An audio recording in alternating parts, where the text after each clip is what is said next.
stories are a really great lens of reflection of living in the world in which I hope to live in, and reflecting on the world in which we hope to leave behind. And it also just makes for a really rich career. Not rich in money, I mean rich in fulfillment, because it matters. Would you guys like to? Yeah, no, I think all things considered, with the time period that we're starting in the show, it just adds more layers to the horror, and that it's something that the fans watching can relate to. Hopefully this extended time of spending with each of these characters, people who watch can identify with somebody, or identify, oh, I remember my dad was like that, or I have a group of friends who are like that. And I think if that happens, they'll care for us more. And then when the sensational things start to happen, like you mentioned, it's just the stakes are that much bigger. Absolutely. And not just from within my own culture as an Indigenous woman, but also just within global cultures. Story, we know deeply as human beings that story is medicine. And we've seen story be good medicine, and we've seen it be bad medicine, meaning it's not used for healing, it's not used for reconciliation, but it's really used for harm and division. And it's like, it's an ingestible, right? We all have to ingest the stories, whether it's TikTok or social media or any kind of news outlet, or even the stories, the bullshit stories we tell ourselves, right? That keep us down from reaching our full potential. And so with every fiber of my being, I feel like what we've done, it's like every scene we're just like pulling up, out and putting it out there for each other, for the story, and for the global audience. Good medicine. Yeah, it's both. It's entertaining and it's confronting. Boom. We're going, but I think we all have our unique. I mean, I'm saying all. I mean, we just had our special effects folks out there. Like everybody's putting their everything into that. We all were kids at one point, and we all had those moments of fear. What was those fear? How would Pennywise shapeshift to pull you in? And so for me, knowing that in general, I'm always representing millions of people, Indigenous people that have been marginalized for so long. And right now, our current horror story is that we're fighting a plight of missing and murdered Indigenous people. People are going missing every day, and they're not coming back, and we're trying to get their bodies back, and we can't find them. And it's really like Derry on a massive scale. It's a real horror story. So every scene is seeded with a truth that's happening right now. And that definitely gets, sometimes Kimberly would get teared up, and you can't, you've got to focus. But also my character Rose wouldn't do that either. She's like, but she has those eyes. She has, the things I've seen. The things I've seen. Yep. And you move through it anyway. And that's what I think the story tells us. Which is the condition of the human spirit. We have so much potential. That's right. And yet we are this. But we could be that. And it's like this, I don't know. I have a sense, Charlotte has a sense, it just doesn't have to be this way. And I think we all feel that and know that. They had a pretty decent balance. I mean, a lot of it obviously has to be CGI, just because of the circumstances of filming, like in the tunnel. Most of the tunnel was practical, and they built it on a stage and filled it up with water. And then they used, it was crazy, and it was actually like a pretty large set. You could maybe not quite get lost, but you could definitely swim in it. That's for sure. You could do it was deep. Like it was like I'm 6 feet. It was chest high in certain parts of the tunnel. But a lot of the monster elements weren't super practical, just because they couldn't get wet, and there was a lot of things that they couldn't do. But yeah, it was a happy medium. I don't know. I can't remember all the scenes. That was me. Oh yeah, that was. I was supposed to be like, really? I was like, because she's a dancer, so I was like, she was doing like, a little. It was like she was about to do like a little. Like a thriller joint, and that's why I believed it. I was like, damn. I was like, what? That was you the whole time. But they did what they could as far as helping us out with what we couldn't see. Agreed. Sometimes it was a tennis ball. Sometimes it was a tennis ball. But rarely was it a tennis ball or green screen. A lot of the set was built, or we were physically on location. Yeah. There was a lot of practical. The set, it's like, I mean, I keep joking. I'm like, it's not television, it's HBO. But it's also very much like, it felt like it's a film. Felt like a film. No, it felt like a film.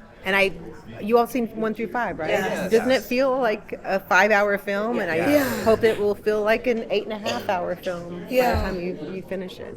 Yeah. It was really exciting, and it's been something that's been a long time coming, and such a gift to get to work with Barbara and Andy and doing that. My first, we know as actors, right, we're excited to take jobs. Sure. But within this world, I didn't know what I was auditioning for. Everything was NDA. I was auditioning with material that wasn't my character. I just liked what the character represented. You know, it was like this woman that she's a warrior, and she's carrying this indigenous knowledge. I'm like, this is great. What am I saying yes to? And then they told me it, and I'm like, okay, there's all this indigenous underpinning.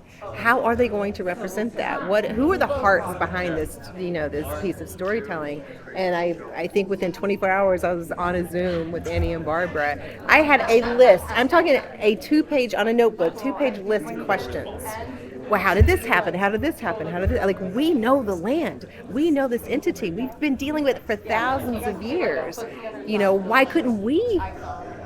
Right? It's like, I'm pretty sure we would have, but they had all of the questions answered, and it's such a beautiful, you'll start to see, it's such a beautiful, in my language we have a word called sk'ul, and sk'ul is the spiral that goes up the teepee hole.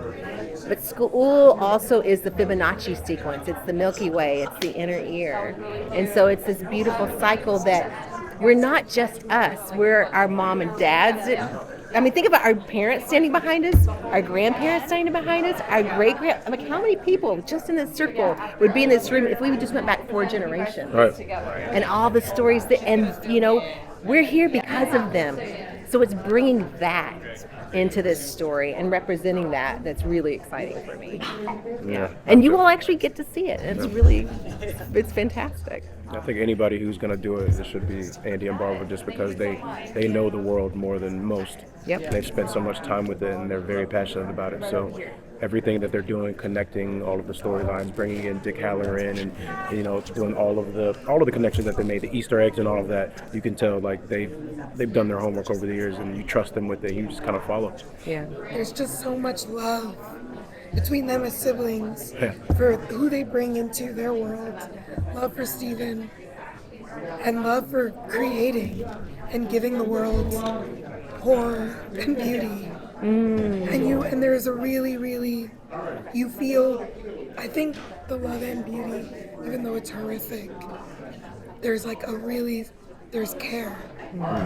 There's true care. It's always within the arms of love. Absolutely. Yeah. Well, also because the human psyche is like both dark and light. That's right. And really this story is really like the unconscious being made conscious, and what kind of happens when you don't make the unconscious conscious. What happens to a community? What happens when you turn the other cheek? What happens when you're like, I don't know, I don't care. But I have to say, it's been so creepy for me, which is why Stephen King is such a master storyteller. It's so creepy for me to go deep, having to go deep into 62 and realize how many things were repeating. How many of those cycles we're repeating now? And I'm saying for myself, I got to look at my own backyard first. Yeah. I'm just like, I don't want to think about that right now. Yeah. Nuclear, right?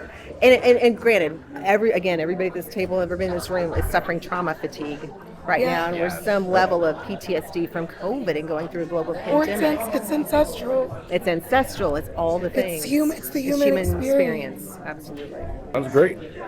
Not this clown, but Clowns are great. yeah.